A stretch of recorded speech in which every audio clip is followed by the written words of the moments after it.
Welcome in. It's a Wednesday. It is after Christmas, after Boxing Day, and it's time now for a post-holiday supernatural news and Parashare. I'm your host, the Cruiser, Tim Dennis, and we need a co-host, of course. We bring in the co-host with the most, the BCB, the Big Cuddly Bear himself, fresh off a win.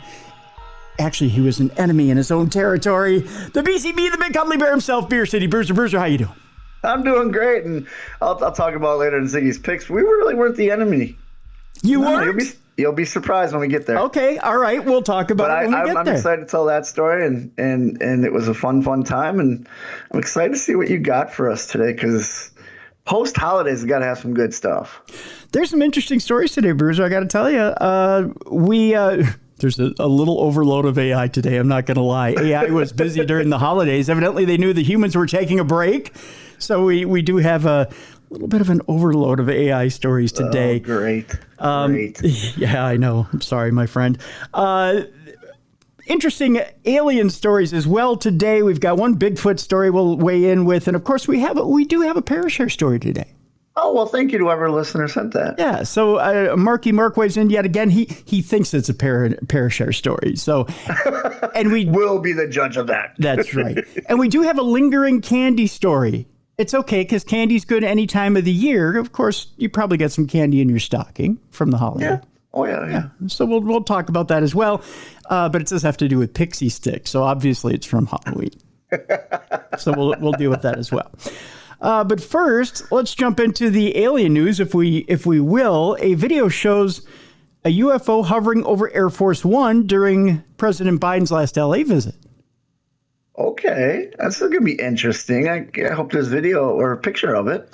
The Daily Mail may have one. An unidentified flying object was reportedly spotted hovering over Air Force One during President Joe Biden's recent trip to Los Angeles. As a matter of fact, they do have a picture. I'll show you one here briefly, Bruiser. An unidentified flying object has reportedly been spotted hovering over Air Force One during President Joe Biden's recent trip to Los Angeles, according to the Daily Mail.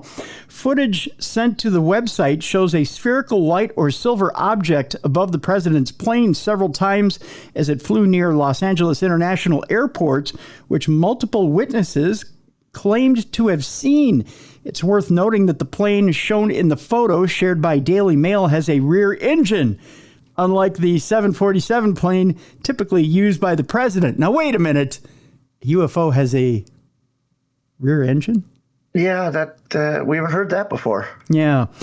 There's been no confirmation on what the object actually was, though many social media users compared it to the metallic orb UFOs previously spotted by Reaper drones in the Middle East, which have been studied by the government's official UFO office.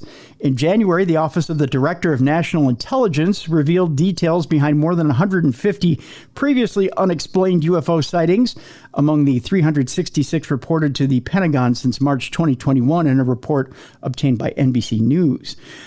Let me show you the actual photo here, Bruiser. Here's what they captured in the sky. Okay. So that's kind of alarming. It's that close to Air Force One, which is, and it happened in LA, so it's in the radar and all that. If they're on approach to LAX, I would assume the president's plane is probably the most watched plane out there. Well, and here's the other thing I'm concerned about: a lot of traffic, a lot of air traffic. A lot, yeah, especially the holiday season, LAX. Now they are supposed to clear a certain amount of air traffic when the president comes in. Yeah, but the aliens don't care about that. Right, the aliens don't care about that, and enemy countries don't care about that either. That's true, because it did have a rear engine, you said. It did have a rear engine. So there's a lot of questions, a lot of speculation when it comes to that. So, I want to see if this makes it to Congress. That's true. Because now we're hitting close to home. This is government now. You and I aren't political. That's right. But this is now a political issue because it was right by Air Force One. That's right. You're exactly right on that. Interesting story coming out that a new Bob Lazar documentary will digitally recreate secretive S4 facility. The new film, Bruiser, which aims to travel back to 1988 where it all started, promises to immerse you in the story like never before. Interesting. Widely attributed to, or with popularizing the idea that the U.S. government has been reverse engineering UFOs, Bob Lazar made headlines in the late 80s when he revealed that he had worked with captured extraterrestrial technology during his time at S4, which is a secretive facility situated near to Area 51. An alleged witness to captured alien saucers, Lazar claimed to have intimate knowledge of what powered them, which was element 115, as well as the anti-gravity field technology that they used to travel through space. He also maintained that he had seen government briefing documents describing alien involvement in human affairs over thousands of years. Now, a new documentary entitled Lazar, the Original Whistleblower, is set to lift the lid on Lazar's story by taking viewers back to the 1980s with detailed reconstructions of S4 and the saucers that he worked on. According to filmmakers, it will serve as a bridge between the worlds of the classified projects and open scientific inquiry, and will even be accompanied by a virtual reality experience that will enable players to explore the secrets of S4, unravel extraterrestrial mysteries, and navigate a thrilling journey through the eyes of Bob Lazar. Lazar, the Original Whistleblower, is scheduled to be released sometime next year. I think it's fantastic they're calling him the original whistleblower, because he was. How many years was he whistleblowing and nothing came about, Well, not only that, but he's still making the rounds. I was going to say, he's still relevant today. Yeah. And he's untouched. That's the thing that amazes me. Yeah. And he hasn't been doing it like the David guy, where he just keeps going public with stuff. He just does his own thing like this. Yeah. Yeah. This is, and he has his hands in this. Yeah. What'll be interesting is, he's going to make the media rounds with this deal. Uh-huh. And whether he has more to contribute or if it's kind of the same stuff, I hope there's more new stuff, because his stuff is so fun to listen to. Yeah. And I hope he collaborates with David. You know what I mean? Maybe they can do a collaboration. But I'm excited. This will be a good little movie. An alien mashup. That'd be kind of fun. Yeah. Who knew you could do an alien mashup? But I guess you can. Who knows? Well, the aliens that are cake are back in the news, Bruiser, and there's a new skeptic out there. But this is good. This is a guy who thinks they're cake. Okay. Yeah. We go to Peru. Those ET mummies from Mexico now have a new skeptic, Bruiser. His name is Anthony Choi. He's a renowned Peruvian ufologist. He was a guest on the American Hoy television program. He was discussing the alleged extraterrestrial mummies presented recently before the Mexican Congress. The former radio host was very upset, describing the alleged evidence of non-human cadavers found in Peru as a fraud. That story, of course, became known worldwide. The ufologist refuted all that was said in regards to mummies whose provenance is allegedly the Nazca culture and 1,000 years old. Moreover, Mexicans Universidad Autónoma, which is UNAM, refuted that the carbon-14 test performed on the specimens would be capable of establishing their origin, as they can only ascertain their antiquity. This was the quote from Anthony Choi. He said, "I would like to denounce this story and shameful fraud that offends Peru and Peruvian institutions. I would like to make it clear that I have researched these subjects for 24 years, and throughout this time, non-human beings are among us, living among us. The UFO phenomena is completely real. However, what is being done in Mexico beggars belief, because it is an insult to Peru and to archaeological heritage." This guy's taking it personally. Oh, he hates these guys. With over 20 years' experience, the researcher raised his voice and called upon the Ministry of Culture to become involved in the matter, saying that the figures shown abroad are mummies found in Nazca, modified to adopt an extraterrestrial appearance. He even went on to say, Bruce, are you ready for this? Yes. "This is a matter for the police. I call upon the police and MINCUL, which is the Ministry of Culture, to go to the San Luis Gonzaga University." They have a great basketball team, by the way. They do. There they will find a body, the mummy called Maria. It is a 1,000-year-old Nazca mummy I hear she's very tender as well. These people have cut off the mummy's thumb and index finger and then made up its face to turn it into an alien. It is an outrage against our archaeological heritage. Why would they do that? That's stupid. Like, why would they take a mummy, you know what I mean, to hoax the world? I think because they needed something alien. I guess. I'm not buying it. This guy's crazy. At least it's not cake. Exactly. It's not cake, which you and I thought. Yeah, but it's close to cake. I don't know. Let's move on. We're going to one of our solar system's planets, which, according to this article, may totally disappear by 2025 for an eerie reason. Ooh, I'm curious to see what the eerie reason is. I like eerie reasons. That's right. The changing tilt of Saturn means that we're going to lose sight of the planet's most recognizable feature, but experts say it's only temporary, at least for now. From our perspective here on Earth, the rings of Saturn are going to disappear in about 18 months. That according to scientists, but only from our view and not entirely or forever. We will stop being able to see them because of the way the planet will tilt, meaning they will be directly in our line of sight. Okay. This will make it look as though they've gone, even though they were huge, extending about 140,000 kilometers in parts and covering an area equivalent to 30 of our own planet. The rings may cover a massive area, but they are also very thin, with some parts as little as 100 meters thick. And given that we are 1.2 billion kilometers away from them, they simply won't be visible. Okay. Yeah, so we won't be able to see them for a while. They'll be there, but we won't be able to see them. Right. They'll be there, but they'll pull a magic act. It's like a giant game of hide and seek. That's right. Peekaboo. It's peekaboo. It's peekaboo. According to Indy 100, scientists say that the planet's angle of tilt in relation to the Earth, which was 9 degrees in August, will go to 0 on March 23rd of 2025. This occurs around every 15 years, with the last incident in September of 2009. The reason it happens is because the Earth is moving across the rings. The next previous occurrence was in February of 1996. So this actually happened one other time in our lifetime. Yeah. So this is a normal occurrence. Yeah, it does. Every 15 years. Gotcha. Yeah, it does happen. So it's not unusual. So we play hide and seek every 15 years. Yes, with Saturn's rings. We can't count the rings on Saturn's tree because we're hiding. Exactly. Yeah. So there you go. Come see, come saw. That's the only French I really know, even though it's in my background. There you go.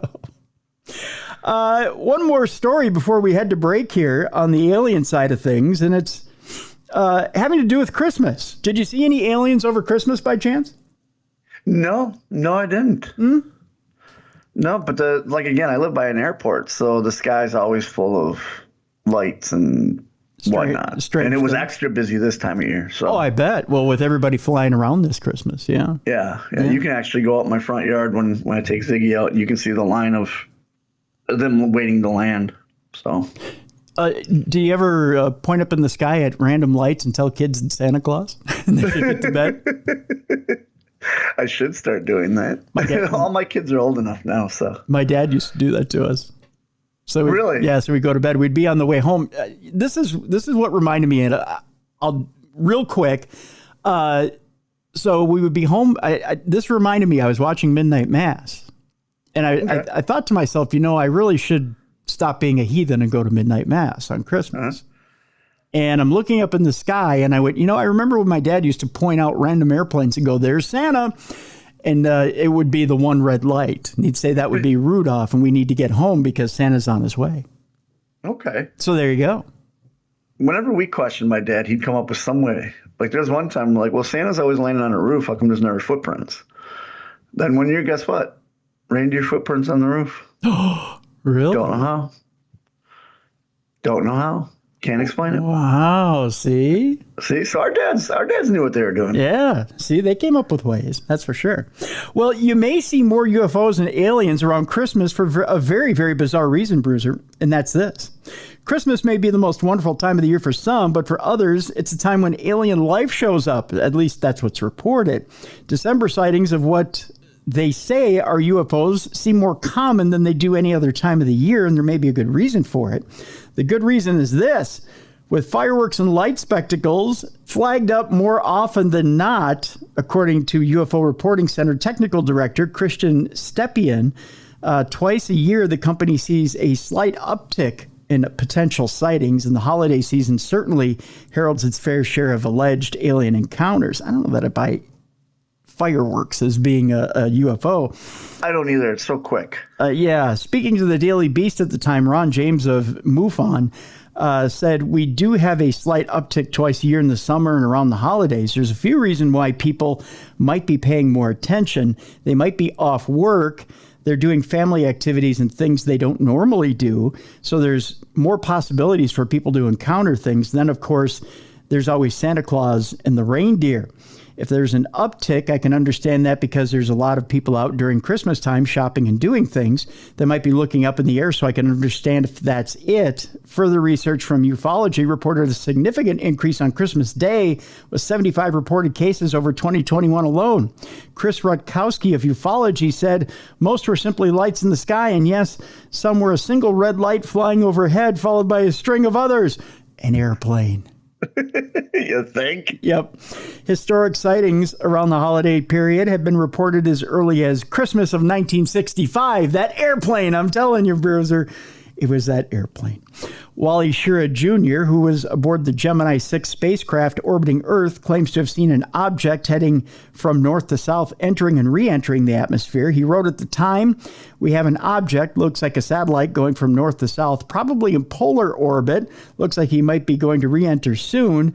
You just might let me pick up that thing, he went on to say. Fellow aviation expert Thomas Stafford said, I see a command module and 8 smaller modules in front. The pilot of the command module is wearing a red suit. He was trying to claim it was Santa Claus. I gotcha. Yeah. Wally and Thomas's time on the spacecraft and alleged extraterrestrial sighting caused chaos in the control room, but the duo soon revealed their ruse as aviator Wally began playing Jingle Bells on his harmonica.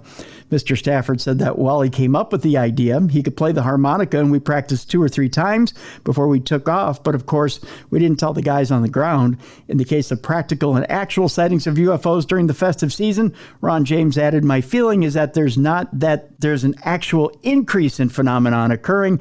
It's more that there's more people in a position to see and experience things that might already be there pretty much constantly. Yeah. So there you go. I like how they said that there's more people looking up during the holidays, and that's why there's more sightings. Yes. Yeah. Because people don't expect people to be flying on the holidays. So they're like, oh, that can't be a plane. Well, who'd be flying? Everybody. Everybody who's, trying to get anywhere for the holidays, for that matter. Real quick before we go to break, Bruiser, did you have a favorite holiday gift that you got by chance? Just going to the Packer game was a lot of fun. What about you? What did you get? I got this thing right here. People can't see it, of course, because it's an audio podcast. But we do this thing where people call it a white elephant deal. We'd call it the dice game, where you have like a cheaper gift and then a more expensive gift. It's not really an expensive gift at all. It's like a $5 or $20 gift, right? Right. Yeah. You always have a budget. Yeah, there's a budget for it. So this is the thing I rolled for. I showed Bruiser on the, we're on the old Skype here. I know we're behind in technology here on the show. But I lit it up. I hit the button here. I see that. Look at that. Huh? That's pretty cool. So my sister went to Target and she bought this. See, I'm clicking the button here on for you. I even got audio effects. So I roll the dice, I get doubles, I go and I switch out for this thing, right? Okay. I had originally in front of me, I had a hat and scarf set. That wasn't going to do it for me because, I don't wear scarves and I put hoods up. I don't necessarily wear hats. So right. I go and I grab this thing, and to describe to our audience what it is, it's not quite a glove. It only covers your trigger finger and your thumb. Right. And if you put your hand together and make a little finger bang gun, bang, bang, it only fits over your wrist and your forefinger and your thumb. It's literally, it's like a gun glove. Yep. Except for it has lights on your thumb and your forefinger. And I'm assuming it's for working on engines and stuff, yes, right? That's exactly what it's for. It's for doing stuff outside, like working on engines, or if you got to take stuff outside or work outside in the dark. Yeah. Right. But for me, I'm thinking of other things for it. Like, I don't know, like, of course, I'm thinking wrestling gimmicks like you are. So I thought like this would be a good gimmick for like Jeff Hardy, when he's doing that little thing where he's doing the dance and he's doing the finger wave. If it was the head. 90s, you'd be a raveaholic. I would be, right? Pop some ecstasy. Yeah. Pop some E and I'd be dancing around with my little finger banger glove on, right? So I just love the name $5 Finger Banger. Yes, that's gonna be a wrestling move for me now on. Yeah, I called it the $5 Finger Banger to Bruiser. So now he's got the $5 Finger Banger for the ring. I probably will send you these so you can use these in the ring. The $5 Finger Banger, because I also have a stocking cap with a light on it, so that when I go to KNSI, I can see in the elevator. Oh, okay. Because I have to turn a key to turn on the elevator when I go in KNSI, because the elevator's off all the time. Okay. Oh, because you get there so early. Yeah. So I have a new gimmick for you for the ring. Just light man? No, light wave. Light wave. Okay. Right. So I'll send you these gloves, these little $5 finger bangers, and the stocking cap with the rave light on the top. It's got 3 settings. Okay. Bright, brighter, and brightest, because it's an LED light. And you can blind the hell out of your opponent. I'll have them turn all the lights off for my entrance, and here I come out. Right, and you can do like the little Jeff Hardy double finger banger wave over your head and come out dancing. What was the old opera where they rode roller skates and they used lights?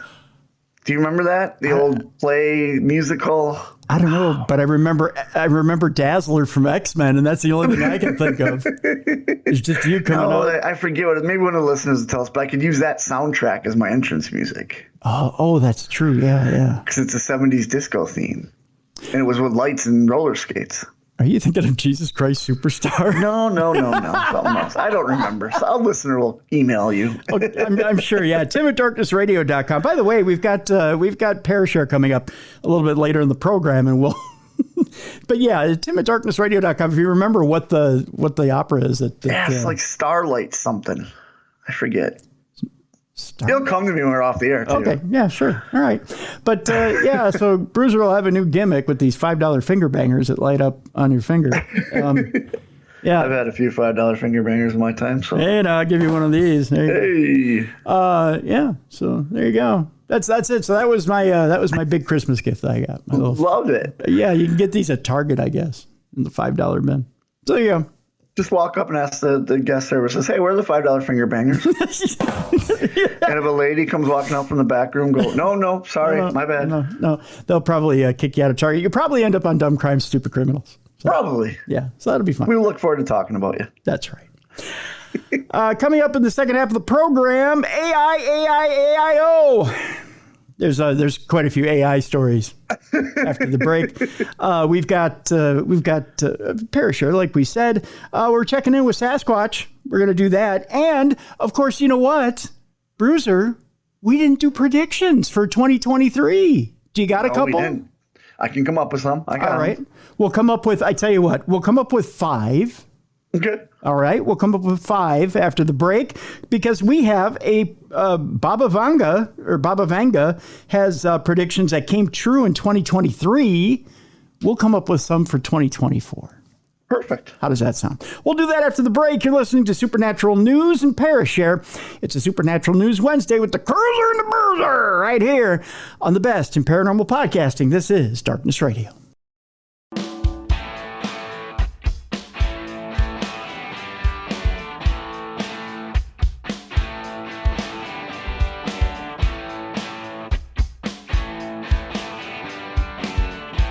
Welcome back to the best in paranormal podcasting. This is Darkness Radio.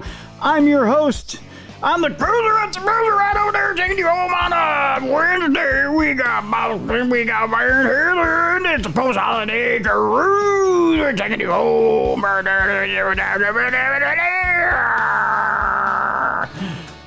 bringing the good new year with us. Bringing the good new year with you. Bringing home the AI. Yeah. Sorry. This is where it gets scary. I'm sorry. Ladies and gentlemen. Yeah. Nightmare fuel. There you go. I can't make this part any less scary for you. I'm sorry, Bruiser. That's because the AI was like, hey, look, the humans are taking a break. Let's ramp up. Yeah, this is, I think they were waiting in the weeds for us. Yeah. It was making up for the weeks where they had one story. Yeah, that was it. Well, they knew the holidays are coming. Humans will be celebrating too much eggnog, and this is where we take over the world. Exactly. Yeah. The next generation of Tesla's humanoid robot has made its debut. Of course. By the way, Tesla heavy in the news this week. I don't know what that's all about, but it's Elon. It is Elon. It's time for him to get his revenge for X. Yeah. Yeah, not making any money with that deal. By the way, I had one listener who was very upset at us being. We're not anti-Elon, by the way. No, we're not. No. We use Twitter. We're both on Twitter. Yeah, but this listener seems to think we are. No, we're not against him. He's just a robot. Yeah, he is a robot. I don't know if they figured that out yet or not. Tesla unveils its most advanced and realistic robot yet. I don't know. I'm going to show you a picture. Bruiser, do you think that thing looks like a real human?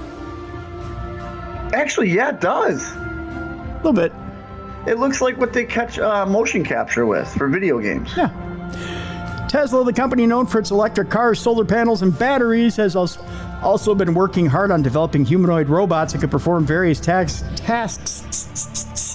and interact with humans. The company has recently unveiled its latest version of its robot called Optimus Gen 2.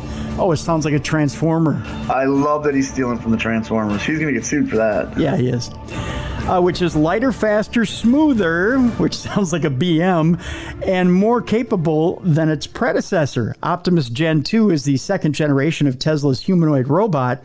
It's designed to be a general-purpose machine that can assist humans in various domains, such as manufacturing, construction, healthcare, and entertainment. What's it going to dance for me and do musical numbers?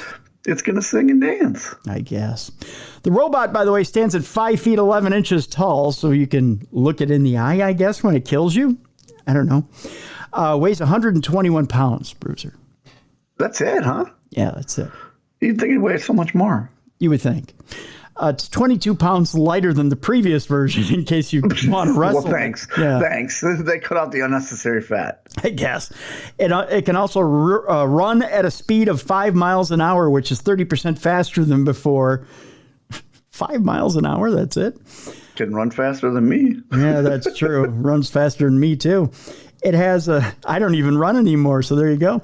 It has 35 degrees of freedom, which is 35 degrees more than we'll have at the end of the apocalypse, which means it can move its joints in various directions and angles. It has a more human-like appearance and movement thanks to its new hands, feet, neck, and body.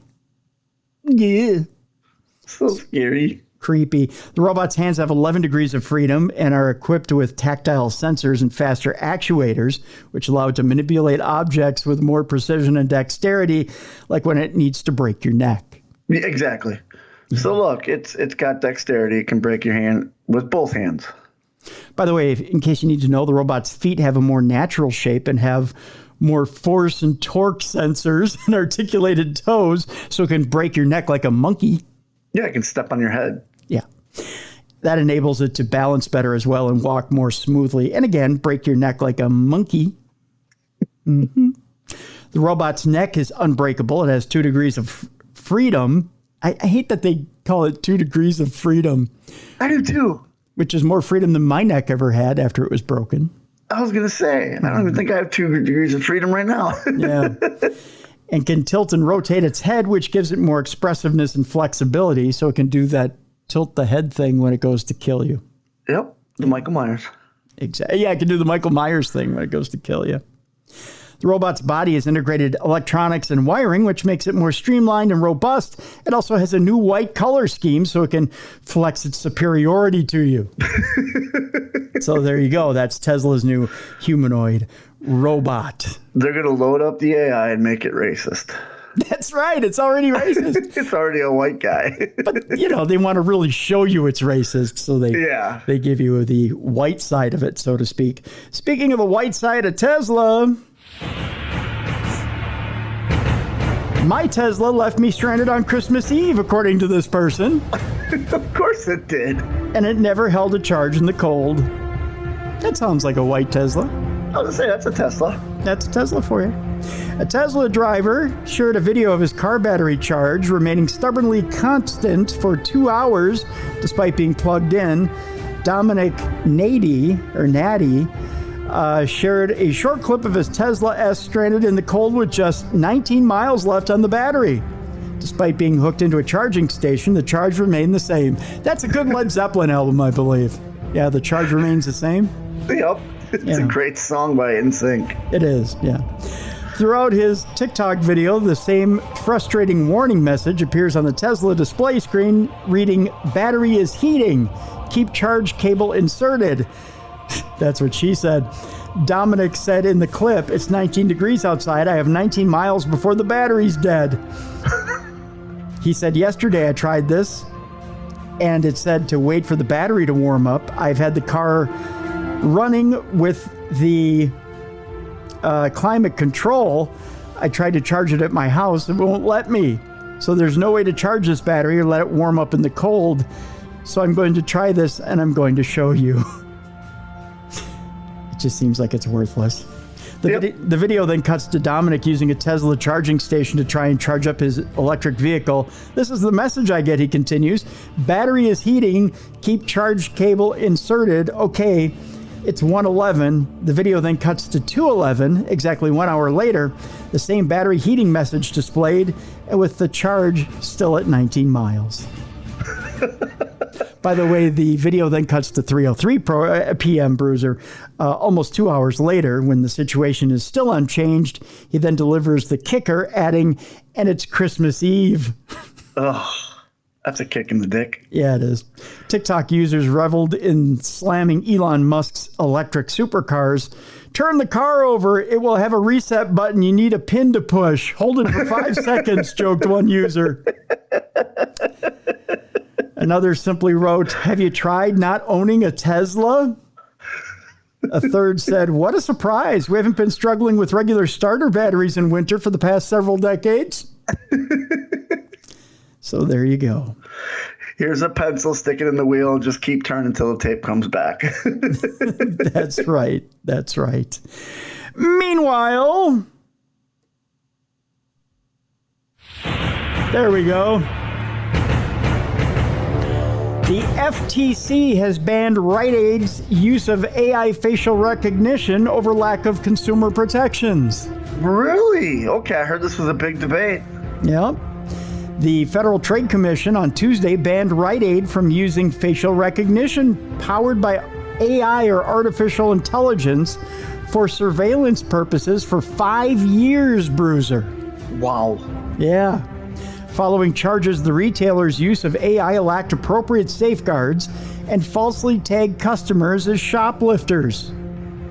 Whoops. Again, racist AI. Yep.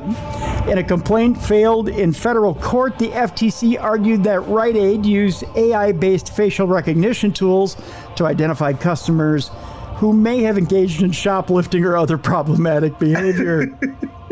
Whoopsie. The agency said that Rite Aid failed to put in place safeguards to protect employees who were falsely accused of wrongdoing because the facial recognition technology mistakenly flagged them as matching someone previously identified as a shoplifter or other troublemaker. Jeez. The FTC said that facial recognition system generated thousands of false positive matches. That's not just one or two, folks. No. That's thousands. Yeah. Thousands of false positive matches, and that it sometimes matched customers with people who had originally been enrolled in the database based on activity thousands of miles away, or flagged the same person at dozens of different stores all across the country. So they weren't even in some of these stores and they're getting flagged. You got it. It added that Rite Aid's technology was also more likely to generate false positives at stores located in plurality Black and Asian communities, used low-quality images that made false positives more likely, and failed to both adequately train employees on the technology and regularly monitor its accuracy. So, you know, that AI is good stuff. Yeah, it's getting you in trouble 4 states away. That's right. Yeah, it's good because stuff. you just happen to walk in a different CVS. Rite Aid. Don't Rite Aid. Right Aid. My bad. Rite Aid. No. Yeah. Rite Aid. Don't get us in trouble with CVS. No. No, it's Rite Aid. Rite Aid. Rite Aid. Anyways, AI bad. AI bad. Rite Aid not able to use AI for 5 years. And meanwhile, I know I'm ripping off Stephen Colbert right now. When will you die, Bruiser? Well, you can now meet the new Doom calculator, an artificial intelligence algorithm. AI is now going to tell you when you die. Yeah, I knew this was in development. We had a story where this was in development, so. Well, now it's here. The latest advance in artificial intelligence algorithm, dubbed the Doom calculator by the UK's Daily Mail, predicted whether people would die within 4 years is right in more than 75% of the cases. Oh no. Yeah. that's not odds we want. No. Details about the project conducted by researchers in Denmark and the US were published this week in the Nature Computational Science online journal. They created an AI machine learning transformer model somewhat akin to ChatGPT, although people can't interact with it as they do with ChatGPT. The model, called Life2Vec, VEC, crunched data, age, health, education, jobs, income, and other life events on more than 6 million people from Denmark. Could kill them first. Supplied by the country's government, which collaborated on the research. The model was taught to assimilate information about people's lives and sentences, such as in September of 2012, Francisco received 20,000 Danish kroner as a guard at a castle in Elsinore. Or during her 3rd year at secondary boarding school, Hermione followed 5 elective classes, the researchers wrote in the research paper. As Life2Vec evolved, it became capable of building individual human life trajectories, they wrote. The whole story of a human life, in a way, can also be thought of as a giant long sentence of the many things that can happen to a person, the paper's author. I believe it's Sune Lehmann, a professor of networks and complexity science at the Technical University of Denmark, said in Northeastern Global News. Lehmann was previously a postdoctoral fellow at Northeastern, is also a professor of computer science at the University in Boston. Eventually, the AI construct will be able to correctly predict those who had died by 2020 at 78% of the time, according to the researchers. None of the study participants were told their death predictions, by the way. Lehman went on to say that would be very irresponsible. Well, yeah, you're going to die on this day. Thank God they weren't told. I know, that would terrify me. I don't know about you. I don't know that I want to know. You know, we've talked about it before on the show. Tony Fly here in the Twin Cities had a segment on his show with Gary Spivey, who was a psychic.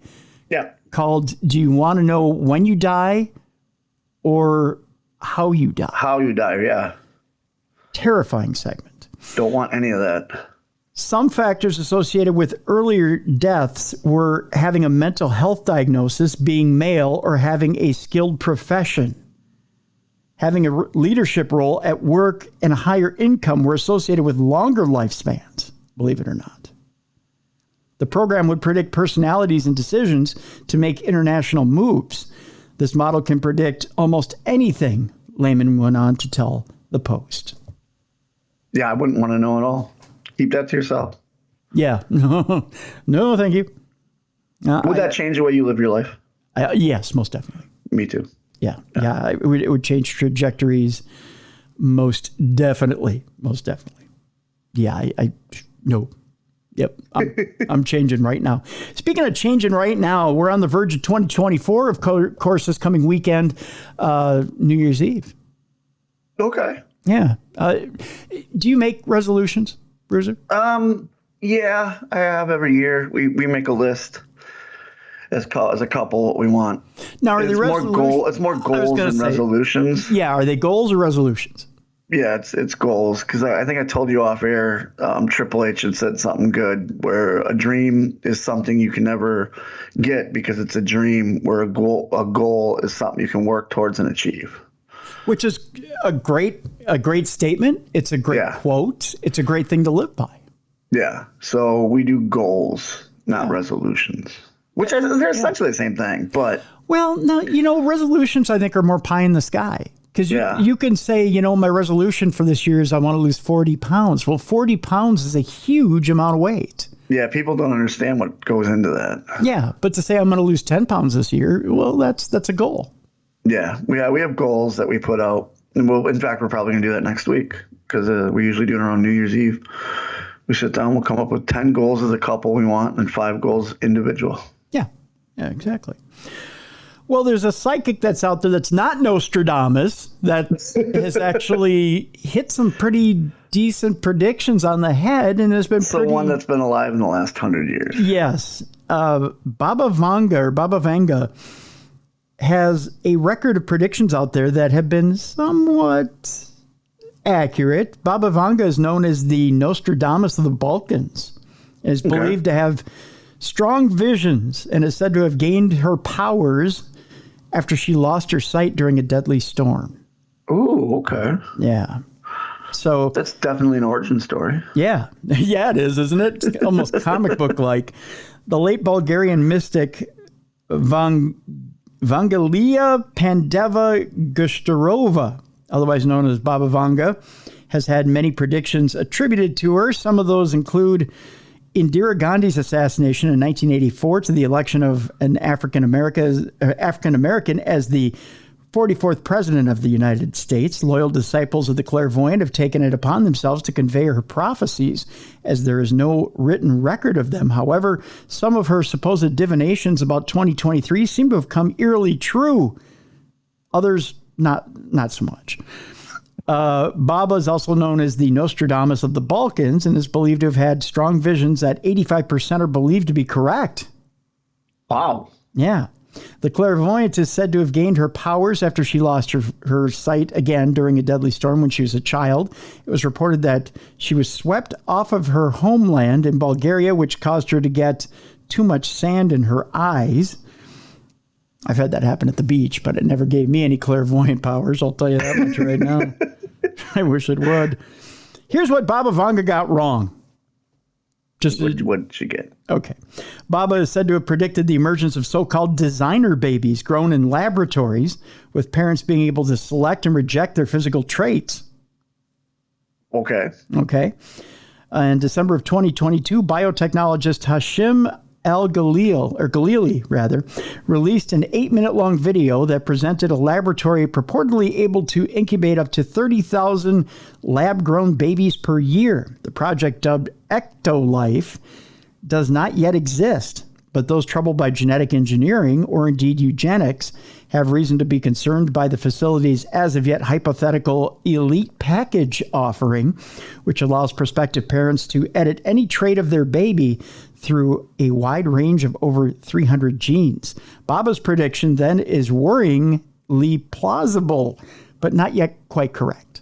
Yeah, I don't like playing with genetics. Leave it alone. Yeah, true.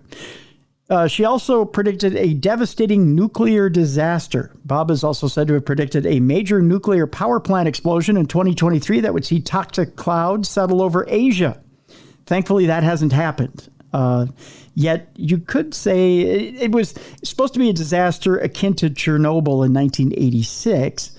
Coincidentally, Baba's followers credit her for foreseeing Chernobyl, though. Okay, well, Chernobyl's different than this because Chernobyl happened. This hasn't happened. Right, exactly. So you can say, oh, yeah, she got that right. Well, that's fine. She got this wrong. Right. Here's what Baba Vanga got right. A calamitous solar storm. Baba is said to have believed that a solar storm would rock the Earth.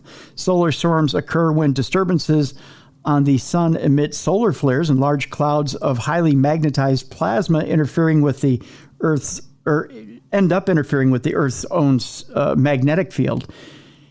And on December 1st, U.S. forecasters warned that a massive solar storm was due to hit Earth, causing radio, internet, and GPS fluctuations. So she did get that one right.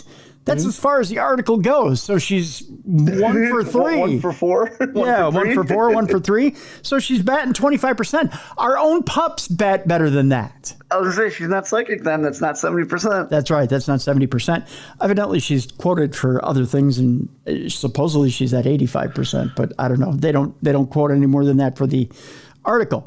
So with that, Bruiser, I've got pen in hand. I'm going to grab paper here, if I can find my paper. Here it is. Here's my pad of paper.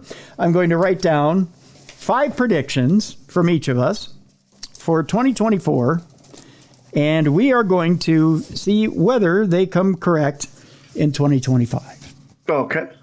I know this is kind of spur of the moment, but you go ahead. I will write down yours, and then I will write down mine. So my number 1 is I think humankind will go back to the moon in 2024. Humans. I'm not saying which country. I'm just saying humankind. Whether it be Elon Musk, whether it be NASA, whether it be the Russians, Chinese, whatever. Okay. We will have a human on the moon in 2024. Okay. Wow, in 2024 already, huh? Yep, I think we'll have a human on the moon. Don't know what it is, but I think a human will be on the moon. Okay. All right. What's your second one? Number 2, I think this will be the most controversial presidential election. Really? Yep. I think a lot of controversy will come to it. I think a lot of arguing is going to come out of it. And it'll be a giant, I don't want to say civil war, but a giant us versus them mentality until a couple of years into the president. But I think this election starts that. Okay. Okay. What's your third one? I think, this is a good one.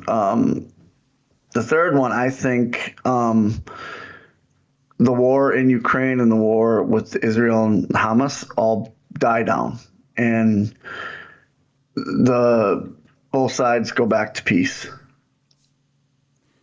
And I think the Hamas war dies down before the Ukraine war. Okay, Hamas before Ukraine. Okay, number 4.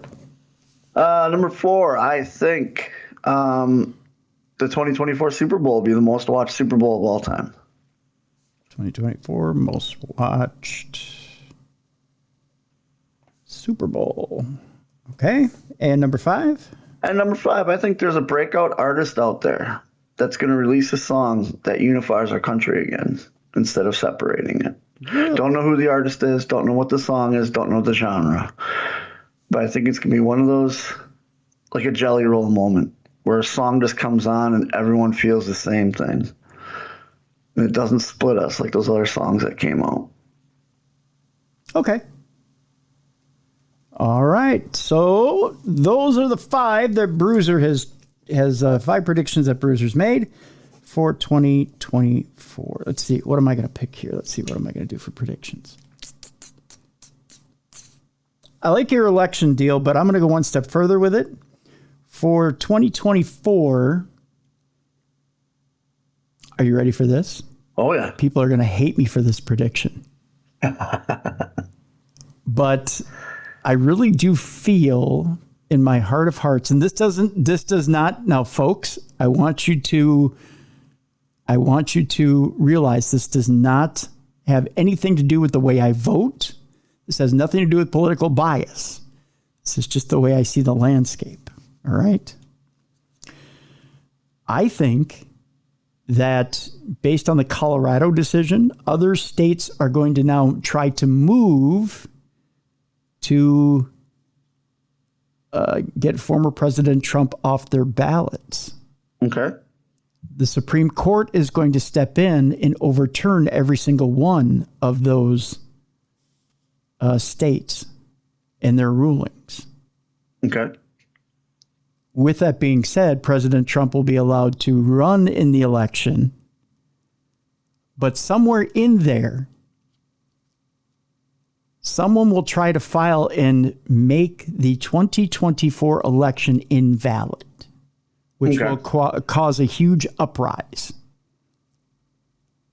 And we will have the most controversial election in the history of the country. I don't know how it'll be solved, right? But it'll be solved through it'll be solved through a controversial means. Okay. Okay. So I don't know how to put that down on paper, though. So Supreme Court overturns. Okay. Second one will be there will be a major pop star that will come out with a scandal. And this is a scandal above all other scandals that has to do with not only sexual abuse, but Satan worship. Oh, okay. And will reignite the satanic panic. Okay. Okay. So that's the second one. Third one is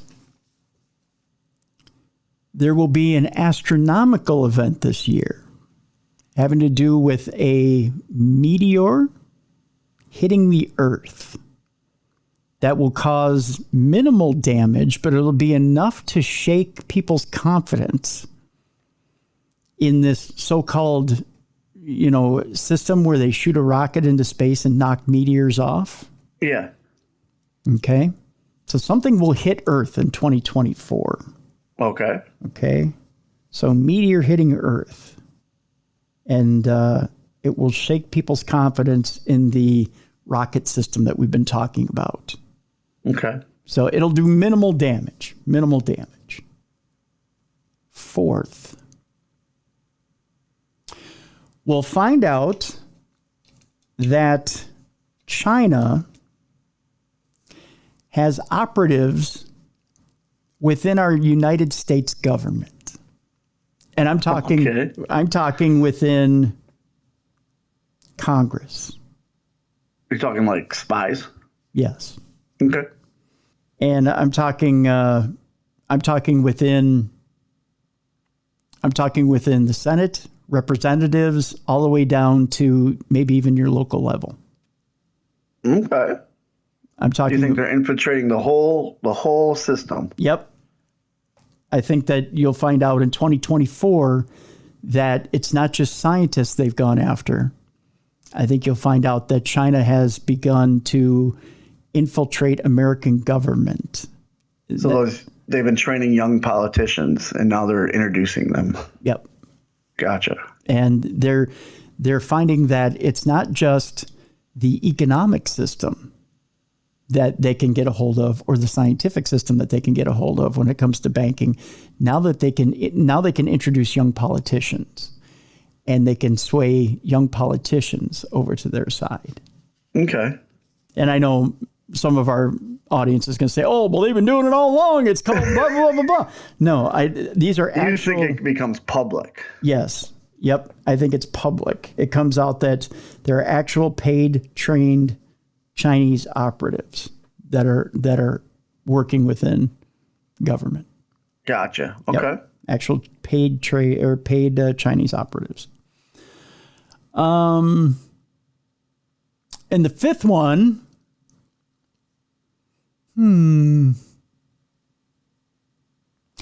I think the fifth one, and this is going to be a little out there, but the fifth one has to do with Egypt. Okay. And I think we finally discover that there is time travel capability having to do with the pyramids in Egypt. Something like a Stargate situation. Yeah, but they finally discover that these Stargates are operable, and they figure out how to operate these Stargates and use them for time travel. So Stargates and time travel in 2024. And the pyramids in Egypt. All right. So those are my five. Perfect. All right. Those are my 5 predictions for 2024. I know they're out there. So everybody's like, oh, wait, Tim, those are never going to come true. But let's move on. Let's talk about Chupacabra. You want to? Yeah, of course. Why wouldn't we talk about Chupacabra? There's a story here about strange creatures found around, I believe it's Cuero, Texas, and questioning whether it's the legendary Chupacabra. The Texas legends and stories passed down through the generations. The story of the Chupacabra is a relatively new one, but what is a Chupacabra, it asks? Well, of course, we know the literal translation is goat sucker. That according to Aidan Castanelos, who's the host of the podcast Susto. That's an interesting name, Susto. It's a very interesting name. Yeah, or Susto. It's this creature that is said to suck the blood of farm animals, and some may go as far as to say that it will attack humans as well. The story of the mutilated and blood-drained livestock started in Puerto Rico and migrated along with settlers to Mexico, Texas, and beyond. Sightings of the chupacabra in the state have mainly been within the last century and recently as 2022 in Amarillo, Texas. There is one place in Texas known as the chupacabra capital of the world, which is Cuero, Texas, in DeWitt County. It's a town just south of Lockhart and east of San Antonio.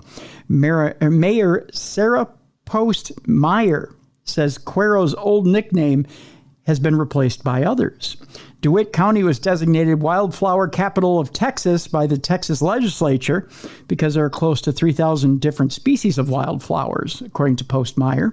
But behind the picturesque ranch lands, there are curious creatures roaming. Just ask rancher Phyllis Kanian, who says she has one stuffed and displayed in her living room. Oh, really? Okay, so she could break this whole case wide open. I guess. I'll show you a picture here, Bruiser. This is the one she has stuffed and displayed. Now, I don't know. Is that a chupacabra? That's a mange dog. I was going to say. A dog with mange. Yeah, I don't think that's a chupacabra. Nope. The first time I saw it, she said, we had just gotten back from Africa. And, you know, you see everything in Africa. And then I come home and, oh, my God, the weirdest thing I've ever seen is right here on our ranch in Texas. In 2007, the strange creature virtually landed on her doorstep as roadkill.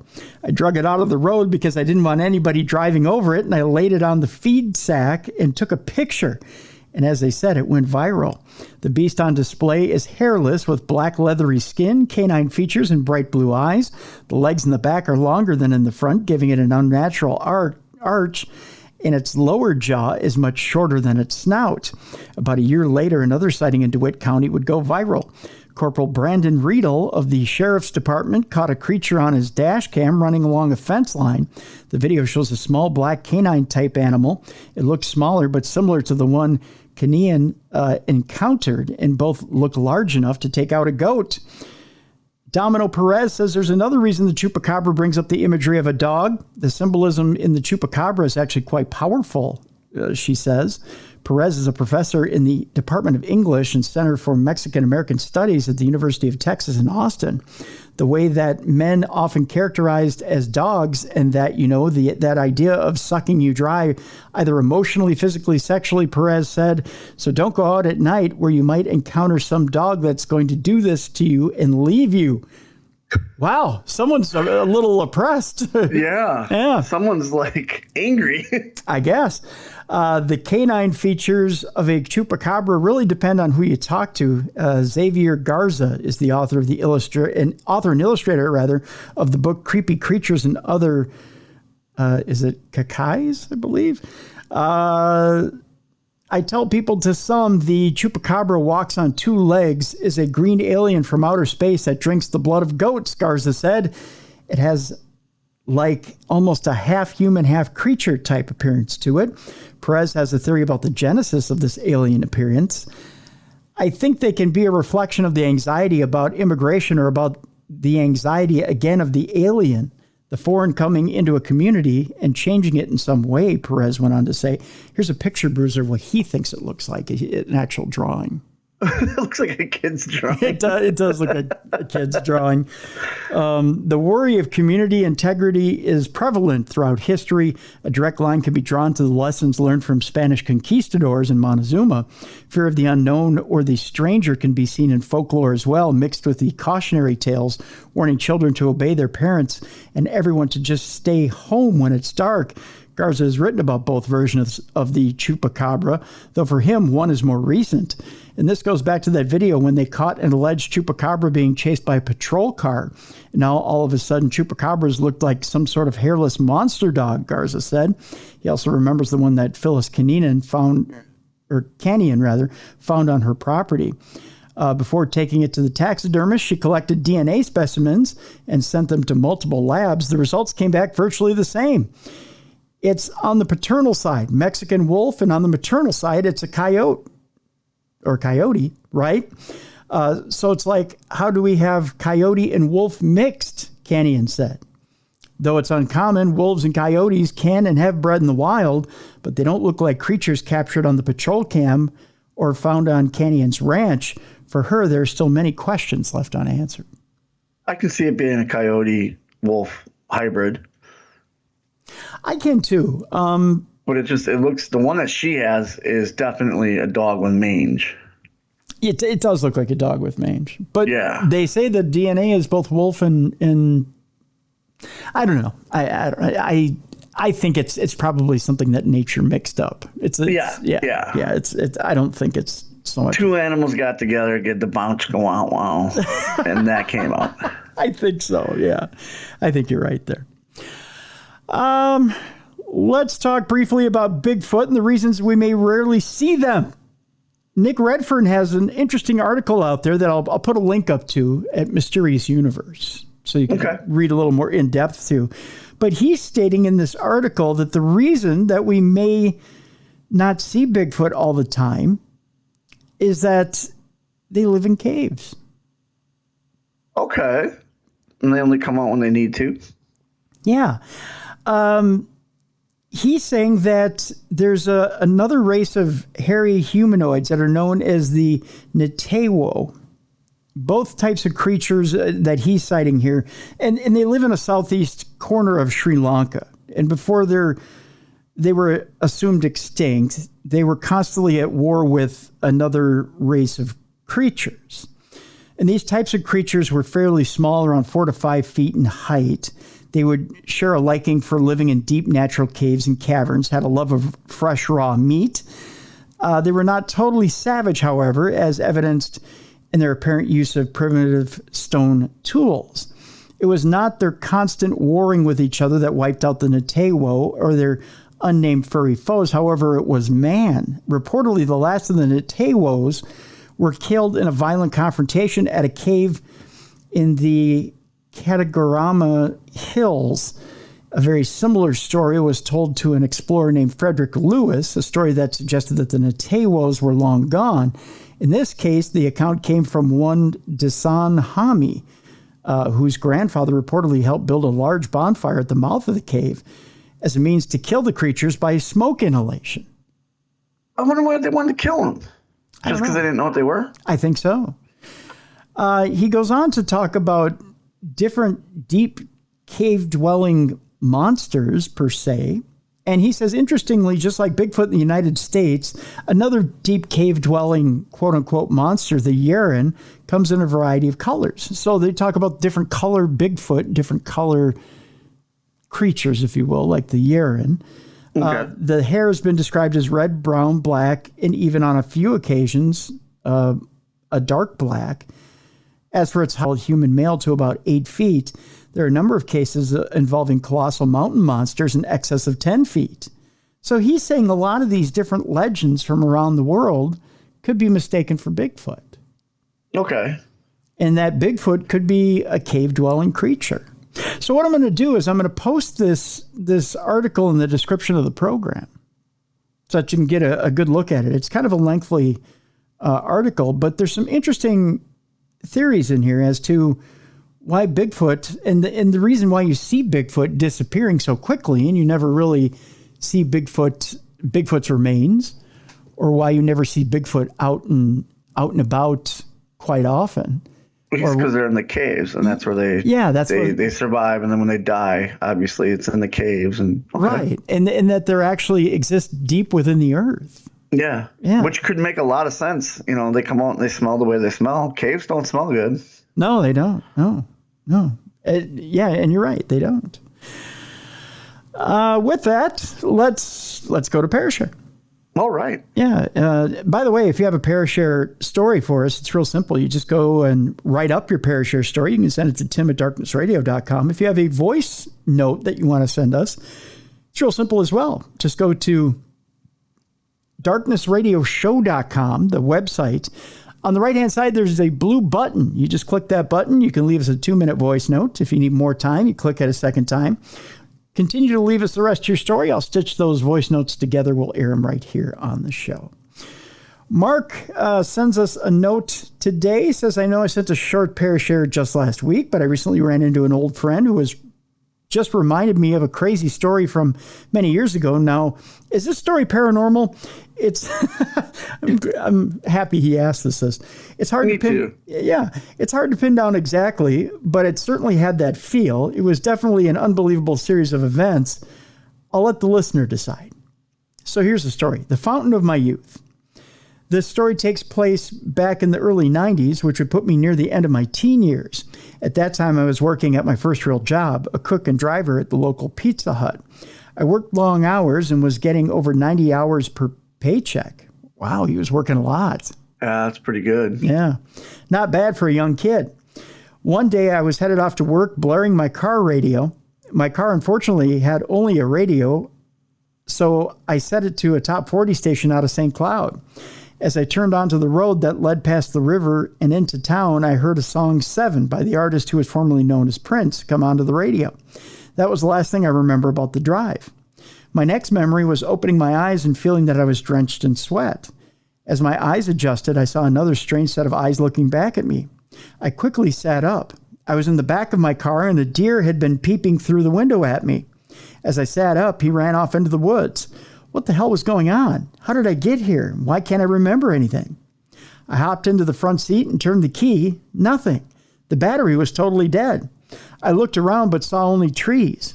Of course, at this time, I had no cell phone. My only option was taking a hike. Fortunately, it didn't take long until I was out on the road that I recognized and was only about half a mile from a gas station with a payphone. Turned out I had overshot my destination by a couple of miles, and it was now several hours later. I called my dad for a ride without an explanation to give him and just went on with my life. Now, you may think that was the end of the story, but oh no, my friend, it was just the beginning. As it turned out, anytime I heard the last song I remembered hearing, which was 7 by Prince, my head would get woozy and I felt like I could black out. No disrespect to Prince, I kind of doubt it was his fault. Yeah. One night, while I was out taking a drive in my friend Chris's old Caprice Classic with another friend, Sean, we decided to stop and get a bite to eat at the 24-hour Perkins. As we were finishing up and taking a look at the bill, 7 began playing throughout the restaurant. We got to get out of here, I said, grabbing the bill, leaving money on the counter and heading outside to wait for them. When they came outside, they asked what was wrong and said I didn't look so good. I said that I would be fine, let's just drive.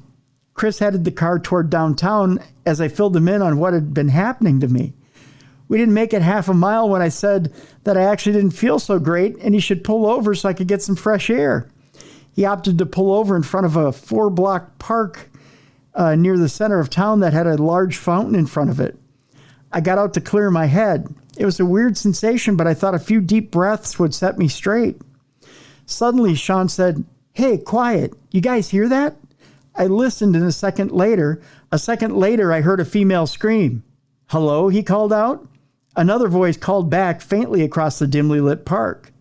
The story gets even stranger from here because for whatever reason, I don't know how to say it, but seeing things in my mind. I said that I think she works at Dairy Queen. This prompted my friends to start shouting out my sister's name. My sister had a summer job at Dairy Queen. Okay. Kind of weird. Yeah. No, I said, her name is Emily and she doesn't live here. I then named a town that was close to 100 miles away that none of us had been to before. Sean hanged his shouts to Emily. Now we were hearing several shouts back and they were getting closer. A girl began to emerge from the darkness out ahead of us, followed by another and another. I looked over at Sean and saw him pointing his finger out towards them and counting 1, 2, 3, 4, 5, 6, 7. 7 girls? What the hell? Okay. He looked at me. How did you do that? I told him I didn't do anything. All 7, and he watched them fall. Yep. I was thinking the same thing. Yeah. One by one, the girls showed up at the fountain. Even though we were standing right next to it, they didn't say a word or acknowledge we were there. They simply started slipping out of their clothes and into the fountain.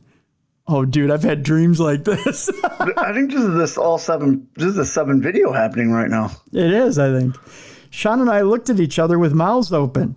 I looked back at the car. Chris had totally lost it. He had opened all the doors to this car like a set of wings and was shouting, "Come on, fly. I know you can fly." Dude, this had to be a dream. Yeah. One girl got up and lit up a cigarette. I asked Sean if maybe we shouldn't say something to them. I stepped up to the girl with a smoke. I mustered, to which her response was, "Well, are you just going to stand there all night or are you going to get in?" Hell, she didn't have to ask me twice. I shrugged and sat down and took off my shoes. Okay. At that very moment, a city police car came flying up and the girls scattered back into the darkness. We just stood there as the cops took off after them. One officer remained to ask us who the girls were. I told them we were just standing there when they started stripping and asked us to get in with them. I said I would have if he wouldn't have shown up. The officer just... Thanks for the cock block, officer. Yeah, really, officer. Cock block at your service. The officer just chuckled and said, "I don't blame you." Wow. After the fountain incident, we decided to stay up the rest of the night and head to the Dairy Queen that I had mentioned 90 minutes away. They wanted to see if what I had said was right. And honestly, so did I. I don't blame you. I don't either. Yeah. At dawn, we set out on our quest. This time I was driving. There was miles of traffic cones set up for upcoming construction as we left town. Being a young troublemaker who was also short on sleep and currently existing on the edge of reality, I opted to plow over the traffic cones along the way to make things more interesting. 2 hours later, we rolled up outside the Dairy Queen, a traffic cone firmly lodged in my wheel well. We all walked inside having no idea what we were going to say. I went up to the counter. "Yeah, is Emily working today?" I inquired. "Who are you?" the cashier responded. "Oh," I countered, "we're nobody. I was just wondering if she works here." To which we were basically told if we wouldn't identify who we were and didn't know if she worked there or not, he wasn't going to tell us anything. We were too tired to put up a fight, so we just gave up and went home. Months passed. The event became a memory. Then one night we decided to have a party at a friend's house since his dad worked the night shift and wouldn't be home. When I say this kid was a friend, what I meant was he was someone who was always around, but we would always try to ditch him. But that night, we were at a small party at his place. As the night went on, the story of the fountain came up. Another guy who was there that I knew just a little was asking questions about it. When we mentioned the name Emily from Dairy Queen in that town, he just said, "Oh, God." I stopped. "Wait, do you know her?" I replied incredulously. "Oh, yeah," he answered. "That chick is crazy." At that very moment, and before I could ask one more thing about her, a fist came flying in from the other room and punched him in the face. Oh! Apparently, the kid who lived there wanted to impress us by beating up this other kid and throwing him out of his house. I never saw that kid again or found out anything more about this Emily. Every time we would tell this story back then, people would think we were making it up, but I assure you that all happened. Unfortunately, Chris died just a few years back, but Sean and I will always have this crazy story to look back on, paranormal or not. Later, guys, Marky Mark. That is an amazing story. And yes, I do think it's paranormal. That's crazy, dude. The song thing, I've had that happen to me where I haven't lost time, but anytime Black Hole Sun by Soundgarden would come on the radio, yeah, I'd get into some sort of car accident. Really? And it varies too. Like the first one was we rolled over a car. I had one where I just rear-ended somebody. I had someone that rear-ended me. Got in the car and turned it on. Black Hole Sun came on and someone hit my car with a shopping cart. So I firmly believe that the seventh song he's talking about could cause something like that. That's crazy, dude. That's absolutely crazy. I mean, I listen to it all the time when women are just coming out of the darkness, getting naked and wanting me to join them. Like, why is that not a current thing on his playlist? Right? I'd have that on all the time. Yeah. Well, except for the fact that deer may come through your car, but that's true. You know, your insurance premiums would go through the roof. Yeah. But other than that, one more Parashare story for you here. Actually, it's more of a candy request. Okay. Yeah. But this from Pixie, as it's signed. As far as Pixie Sticks and Red Vines, that's a big hell no on the continuation of the Red Vines Pixie Sticks crossover. According to Pixie, I left Pixies back in junior high. I partake of an occasional Red Vine, but only as a solo indulgence. I meant to write sooner, but I've been prepping for a second upcoming neurosurgery on the 27th. Well, good luck with that. Well, good luck with the neurosurgery, yeah. The first was back in January. Interesting story behind all that. I'll say for another time. Ha ha ha, it says. When a trip to the ER led to my head being cracked open 36 hours later. Ooh, yikes. Wouldn't mind hearing that story. That's right. From said cracked open skull, they pulled out a brain tumor that was, according to the doctors, larger than a golf ball and cancerous. They weren't lying. I saw the scans. As above, more to the story and even more to come, Pixie. Well, Pixie, we look forward to that story if you would so kindly pass it along. And good luck on your next surgery, and hopefully you're cancer-free. Yes. You're in remission, or you'll be in our thoughts and prayers. Exactly. Yeah, exactly. Thank you for that, Bruiser. With that, it's time now for Ziggy's Picks. And I'll pups tell you, are excited about this. I know. Good week for the pups. Good week for us. Both pups were 9-7 this week. Yep. Good week for the pups. Good week for the humans. 10-6 for both humans. Yeah. It was a great week for everybody. Yeah. Despite the fact that it was a weird week in the NFL. It was a horrible week in the NFL. Yeah. Like, it was so weird. Capping it all off with a Ravens win over the 49ers in which Brock Purdy threw 4 interceptions. Yeah. And the Ravens made San Francisco look like their bitch. Mm-hmm. And if that's an indicator of the Super Bowl, you can start watching commercials and eating in the first quarter. Exactly. Because the first quarter was the only quarter you wanted to watch. That Kansas City game was terrible to watch. Oh, it was horrible. Oh, the Raiders just dismantled them. Just dismantled them. You know, I think Kansas City's an early out if they make the playoffs. They're not even going to have a home game now. I hate to say it, but you're absolutely right. Yeah. You're absolutely right. Yeah. I got to witness the Packers-Panthers game live. Tell us about it. It was amazing. So you were there were more Packer fans there than Panther fans. Really? Yeah. Yeah, we showed up repping the green and gold. Mm-hmm. And for every 5 Packer fans, there was probably a Panther fan. Really? It was so loud that during the game, and I don't know if this came across on TV, we were chanting "Go Pack Go," and it was louder than the actual Panther fans. Now, do you think that's embarrassing for the Panthers players? I don't know, all the fans that were around us, because in our section we had, again, 5 or 6 of us Packer fans and that one Panther fan. And that one Panther fan was a diehard fan. Like, he was cheering for them down to the final thing. And then when the game was over, he shook our hands and said, "You guys are fun to be around. Thank you." So that was really cool. Wow. Huh. But, they're hopeful. Yeah.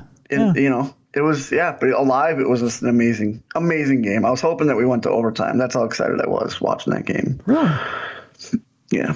Well, I'll tell you, the highlights looked exciting on TV. Oh, it was fun to watch. The Packers need a new defensive coordinator. They have no defense. Yeah. Their offense looked good. The Panthers, it was fun to see some guys that you see on the TV and stuff, see them up live and in person. And new favorite mascot, man, Sir Purr for the Panthers. He is an amazing mascot. And if you get a chance to see him live, I recommend it highly. Yeah? Yeah, and Bank of America Stadium, beautiful stadium. One of the best ones I've been in. I've been in a few. Not a bad seat in the house. Really? Where we had our seats was perfect. You could see the whole field. We're right between the 30 and the 40. Wow. On the visitor side. And, fun to watch. Very fun to watch. Very cool. Very cool. And the Packers won, so. Well, I saw some of the pictures online that you posted, and it looked like a good time, man. It was a lot of fun. A lot of fun. And again, Panther fans were real nice to us. It was a lot of fun. Mrs. Bruiser got a video of us leaving. We're in a tunnel walking out of the stadium. Mm-hmm. And there's such a loud "Go Pack Go" that on her phone, it's too loud. You know what I mean? When it gets too loud on the recording device. Yeah. The "Go Pack Go" is so loud, it makes her phone distort. Wow. Yeah. See, in Minnesota, we'd be embarrassed if there were that many visiting. We would be shame on you, Viking fans, for having that many visitors in our stadium. It just, although it's been known to happen on certain years where we're not good. So yeah. Speaking of border battle, New Year's Eve, what do you think? Packers are going to win. You think? Yeah, I think the Packers will win. Huh. I don't know. I do. I think the Packers will win. It depends. Mullins, I think, is worn out his welcome. Because it's right now, it's whatever team wins gets that wild card playoff spot, I think. Oh, I think the Packers. I think the Packers have it regardless. I think that's gonna be the final nail in the coffin, though. I think they were already talking in the locker room like they were going home for the year. Yeah. A lot. In fact, the Vikings were. Yeah. I think by process of elimination. I think the Seahawks now have that last. I think both Green Bay and the Vikings are eliminated, if I remember right. Okay. So I don't think there's anything to play for anymore. Well, they said something about if the Packers beat the Panthers, they still have playoff contention.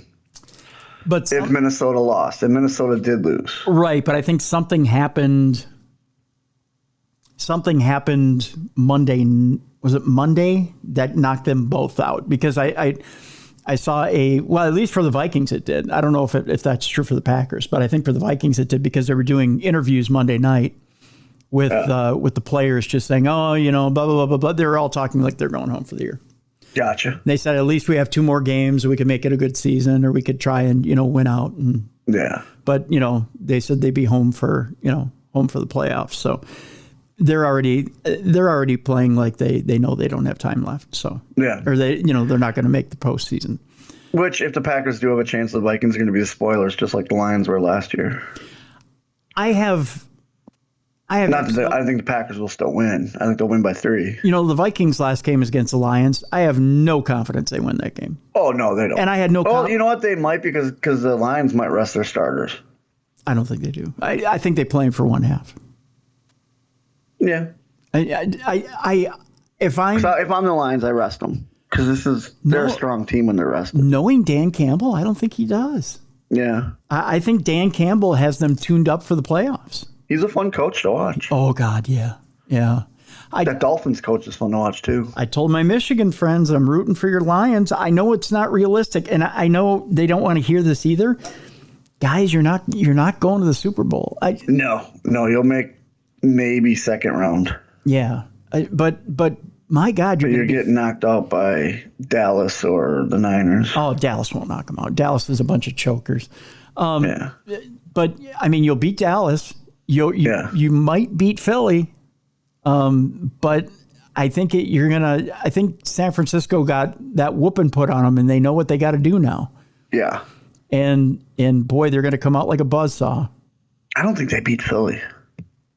No, I think they do. I think Philly's playing with an edge now. They have something to prove. I think the Lions are as razor sharp as they're going to get. Yeah, I think the Philly beats them. I think they knocked either Philly or Dallas, but Philly's got an edge now. They do. When their hometown started booing them, they went, okay, fine. Depends on where the game is, I think. That's true too. Yeah. Yes. If the game's in Detroit, Philly doesn't stand a chance. No, if it's in Philly, Philly wins. Yep. If it's in Philly, Philly wins. So it'll be interesting. This playoff year is going to be something special, but not because of good play. This whole year has been terrible for play. Oh, yeah. It just has been. It's all come down to penalties and stupid stuff. And turnovers. Yeah. Stupid turnovers. Not good. Yeah. Patrick Mahomes throwing 2 interceptions in 7 seconds. What the hell is that? Yeah. Brock Purdy, 4 interceptions. Yeah. Never threw an interception before the last game. Then he throws 4. Yeah. Yeah. It's like, what the hell? There's just been real bad play all the way around this year. In the NFL, and everybody's tired. Yeah, it's that time of year. They're tired. Well, and it speaks to conditioning. It speaks to fundamentals. It speaks to a lot of things that kids aren't learning from college up. Yep. And so that there's a lot of things that aren't being taught. Yeah. And it's sad. It used to be that the pro game was fun to watch because they were polished and they were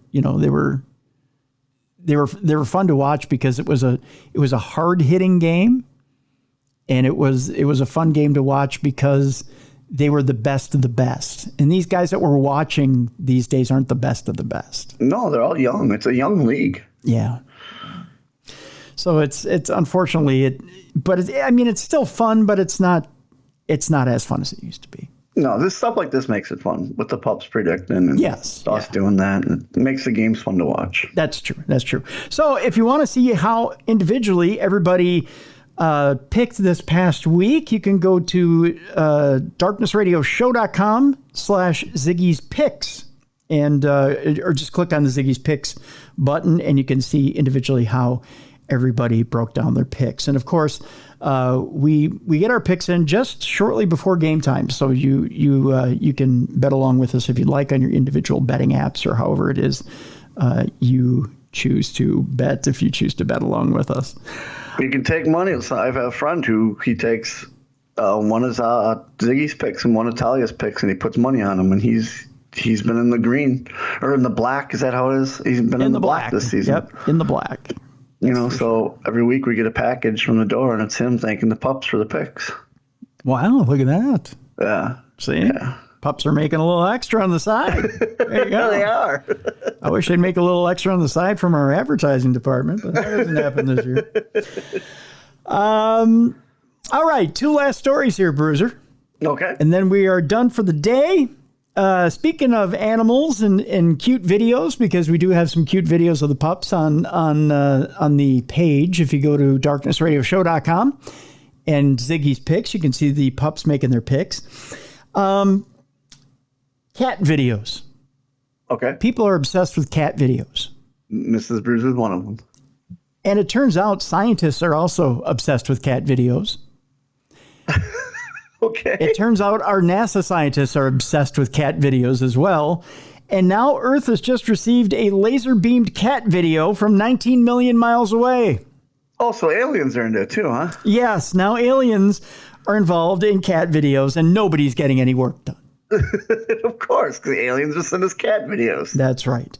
The first streaming video carried by a laser beam from beyond the moon has been received from 31 million kilometers or 19 million miles away. For extra points, it's ultra high def. And very cute. You can watch it on your 4K TV. That's right. It's also very cute, by the way. Among the technical challenges required for human colonization of the solar system, improved communication systems may not be top of the mind. However, when you consider how painfully long it took New Horizons to send back its images from its brief flyby of Pluto, it's clear we need to pick up the pace. Last month, NASA conducted a demonstration of the practicality of using near-infrared laser beams to transmit data from the Psyche mission. Then at the distance of 16 million kilometers or 10 million miles from Earth, they decided to do such a thing. At the time, NASA's HQ's Trudy Cortez described that achievement in a statement as, quote, one of the many critical milestones in the coming months, paving the way toward higher data rate communications capable of sending scientific information, high-definition imagery, and streaming video in support of humanity's giant leap, sending humans to Mars. So how did they do it? Well, the scientific information may have to wait until spacecraft Psyche reaches its destination, the metal-rich asteroid of the same name, but the streaming videos, by the way, are right on time. The technical challenges of sending something like this are immense and getting larger and the longer the video, by the way. So NASA wanted to keep it short. In that context, what could be a more appropriate introduction than 15 seconds of a cat chasing a laser dot? Of course. So that's what they did. For the record, the interplanetary feline star is named Taters. That's right. Taters the cat was the first star of the first video sent by laser beam. In case anyone worried, they have not returned to the bad old days when the Soviet space program sent dogs into space to die. Taters is not on board the Psyche mission.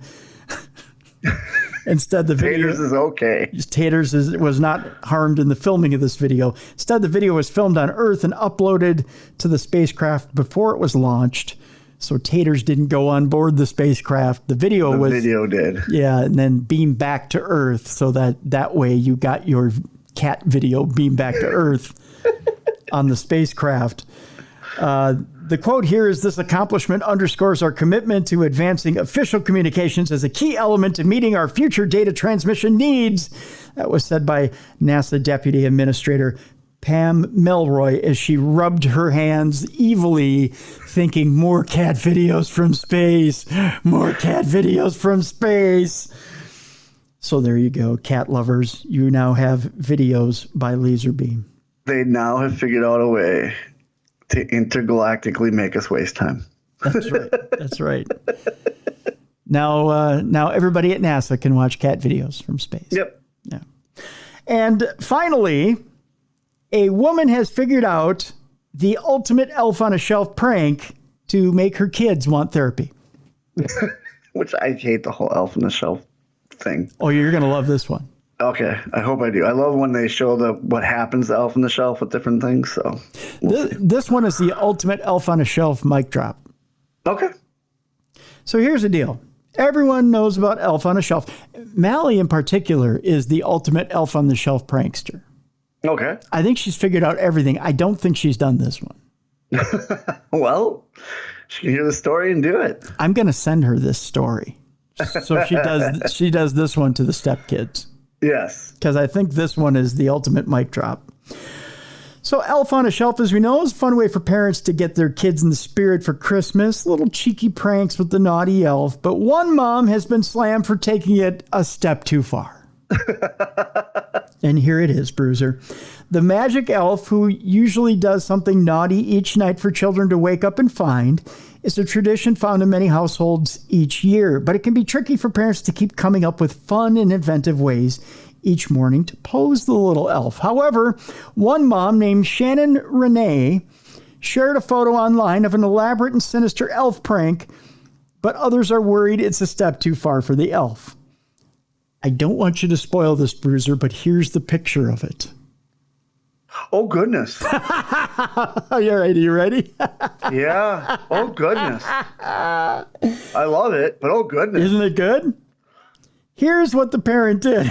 You heard the reaction from Bruiser. Here's what the parent did. The parent took the festive fun to a very dark, dark place, according to other moms on Facebook, as she shared a picture of a little red hat, like the one that the elf wears, on top of a pile of suspected chicken bones in the shape of the elf's body. Beside the bones, a knife and fork have been placed on the plate, which also has some grease smeared on it, making it look like someone has just polished off the poor elf for dinner and left just the bones. That is an amazing, elaborate setup prank, and I love it. Mm-hmm. Shannon then captioned the post, "Someone please do this and record the kids when they find it." Oh, that's so cruel. Thankfully, she hasn't actually played the cruel prank on her children, but it seems someone would still give it a go, she said. Judging by the reaction in the comments, others think it would give the kids nightmares. Her post went viral in 2019, many thinking it was a hilarious idea for parents to try. One person even branded Shannon a hero for suggesting it online. "I'm dying laughing," wrote one person, while another said, "I'm going to get one just to do this." A third added, "I'll do it in the morning." Good one. However, not everyone was impressed, with others thinking she'd taken the joke just a bit too far. "You're mean. That would scar the kids for life," replied one. "Poor elf. Don't let the kids see that," commented another. Different user said it would give children nightmares. I see both sides. So that's just where you have to gauge how's your kid's humor. Yeah. I'm kind of upset she didn't do it. I am too. I wish she would have taken it on and tried it, but yeah, it is what it is. But again, we don't know how her kids react. She knows how her kids would react. That's true. That's very true. So, Bruiser, what you got going on this weekend?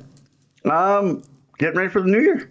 Going to do some training, not at the AML Training Center, which if you want to train with me, it's amlwrestling.com/training. But I'm going to train with a legend. I can't say who, but we're preparing for War Games 3 on January 20th. There you go. And of course, you can watch that on the Title Match Network. You can, we got a link on the website, darknessradioshow.com/events. You can subscribe to Title Match Network and watch Bruiser at War Games. Yep.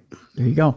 I am at KNSI Radio this weekend, KNSIradio.com, between 7 and 9 a.m. Central Time. Listen to me blab about the weather and sports and all that other stuff. So there you go. Tomorrow on the big show, Bill Bean is with us. We'll talk a little inspiring post-Christmas talk on Christmas week. We'll talk about how he got out of a life of abuse and a life of oppression from demonic forces and went on to become a demonologist and rescue others from demonic oppression. So that's tomorrow on The Big Show, right here on Darkness Radio. For Beer City Bruiser, I'm Tim Dennis. Thank you so much, folks, for continuing to be great listeners of the program and be part of our family here on Darkness Radio. We want to thank you for being here with us during the Christmas season. We want to wish you a Merry Christmas and a Happy New Year. We will see you. Oh, did you want to say something, Bruiser? Just Happy New Year, everybody. Happy holidays. Happy New Year. Happy New Year, everyone. We will see you next year, right here on the best in paranormal podcasting. This is Darkness Radio.